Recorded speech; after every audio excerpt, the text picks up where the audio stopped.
One of the main features in the Nordic culture is the worship of animals, especially the dragon, who they see is the embodiment of Akatosh, one of the 8 or 9 divines depending on who you ask. So it's no surprise that dragons are rooted deep in the history of Skyrim and the Nords, as they were pretty much present in a lot of Skyrim's most major events, from the Dragon War in the Merethic era to the Dragon Crisis and the events of current Skyrim. Even though it is a massive game in and of itself, I think Skyrim just covers a small glimpse of the widespread lore that could be found throughout Tamriel that I find it very interesting to dig into the tomes and the wikis to see what information I could find about stories in this land. Not to mention the fact that the dragons are a big element in Skyrim's history is pretty cool. Not that I would want them to exist in real life, considering they would cause lots of problems to the planet, but the idea of them existing in fantasy is cool nonetheless. And of course, while there are plenty of dragons that we know very little of considering how many there used to be in Skyrim's Merethic era, hopefully we explore more on the dragons in future iterations on the Elder Scrolls series and even Elder Scrolls Online, which I believe has content on them, but I haven't played it myself just yet. Speaking of, I should probably get back to Elder Scrolls Online again. The main ones we know of during the events of Skyrim are Alduin, which we covered in one of the channel's earliest videos, link will be in the description below if you want to see it, and Paarthurnax, his former lieutenant who eventually betrayed his leader to fight for the side of the Nords, and who also happens to be the topic for today's video. I know many of us who play Skyrim know of Paarthurnax's lore, but you gotta admit it's quite a bit of a roller coaster, considering he once fought against the race of men, to suddenly siding with them and turning on his former master. He really had a 180-degree turn on his life, but I don't think it was that easy, and I think it's hard to imagine his internal struggles even as he leads the Greybeards in the way of the voice. So sit back, relax, and tune in as we go through the lore behind Paarthurnax, the once former lieutenant of the World Eater. His origins are unknown, as it's not like we can sit him down for an interview and ask him when he was born and who his parents are, but he was born as a dragon, meaning it was in his innate nature to dominate and take over. In fact, that is very evident through his name, Paarthurnax, which translated in the common language is ambition, overlord, cruelty. There is very little documented about Paarthurnax and his deeds throughout his life, but it's a good thing he's still alive in the events of Skyrim, so when the Dragonborn progresses through the main storyline, they eventually get to meet the old dragon as he shares with us about his early life. While we meet him as the leader of the Greybeards and aiming to help the race of men defeat the dragons, he was not always like this. In his earlier years, during the Merethic era, he pretty much acted more like a dragon and way less like a man. In fact, guessing from his recollection as well as his position as Alduin's second in command, one can guess that his atrocities are second only to his own master and older brother.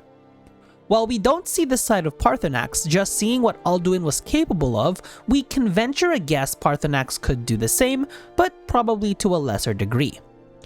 In fact, due to Paarthurnax being a spawn of Akatosh himself alongside Alduin, he was born with mastery of the Thu'um, a skill he taught his fellow Dova. So naturally, when the Dragon War broke out, the dragons had a massive advantage. Now, with the dragons having a massive advantage and on the cusp of victory, you wouldn't expect anyone to pull any sort of betrayal the way that Paarthurnax did, but that's exactly what happened. Depending on who you ask, the reasoning behind this differs, but I think the most sensible and humane reason, ironically, is that Alduin decided to stray from his destiny of being the World Eater and destroying Tamriel, and instead chose to act on his ambitions to take it over and become master of the world.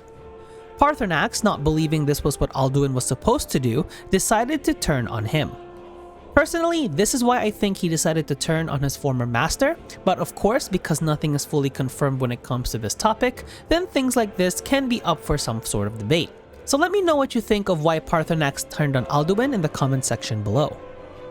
Because of this, he decided to share his knowledge of the Dragon Shout with the Nords, who used it to defeat Alduin and turn the tide of the Dragon War to their favor. Although this did come at the cost of the lives of the heroes of Skyrim.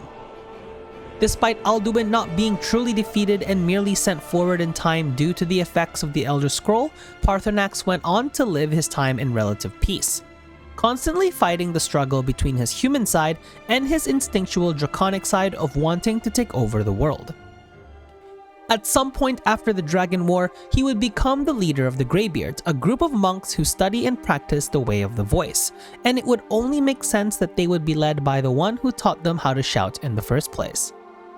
Even though Paarthurnax leads this faction, he makes little contact with them and absolutely none at all outside of the peaks of Height Hrothgar, where he makes his home.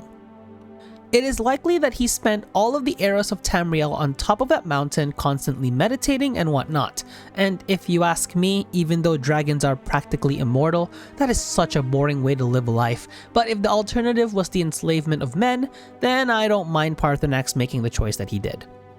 Fast forward to the 4th era and the events of Skyrim, where the Dragonborn embarks on his quest to defeat Alduin. It is inevitable that their quest to defeat the World Eater would take them to Paarthurnax, who would show them the past events that occurred in order for the Dragonborn to learn Dragonrend, the shout used to remove the ability of flight from their draconic foes.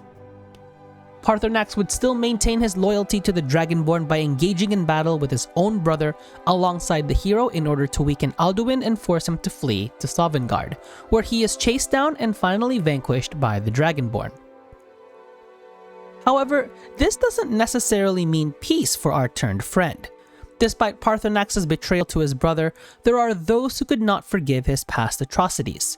Enter the Blades, who did not forget nor are willing to forgive him despite how he has redeemed himself. Despite many of us not understanding why the Blades are not so easy to forgive, I think the fact that we do not have any visual experience of what Paarthurnax actually did during this time in the Merethic era.